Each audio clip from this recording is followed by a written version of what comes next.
Hello everyone, welcome back to the Science Sloth, and welcome to the first in our series on anatomy. Before we dive into all the different systems, we will begin with the important anatomical terms that will be used throughout your journey learning anatomy. So the first thing that we're going to take a look at is the anatomical position. The anatomical position is very important in anatomy, and especially in medicine.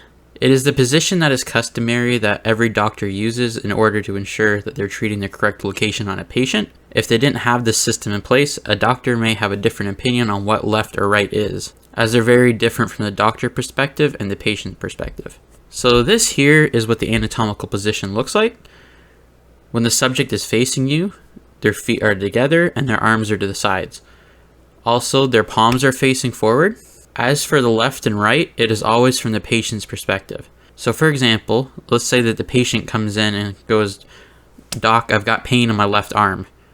It would be this arm, and their right leg would be this leg.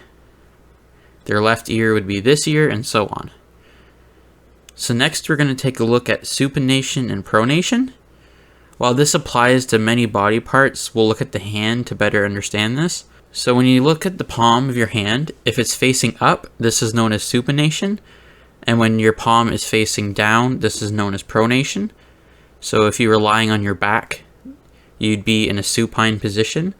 And if you were on your stomach, you'd be in a prone position. A way to remember this is to think about the sky. So supination starts with an S, and so does sky. So supination is always what's pointing upwards. Alright, so that's it for this video. In the next video, we will go over all the anatomical directions. Don't forget to subscribe, and here's the next video in the playlist.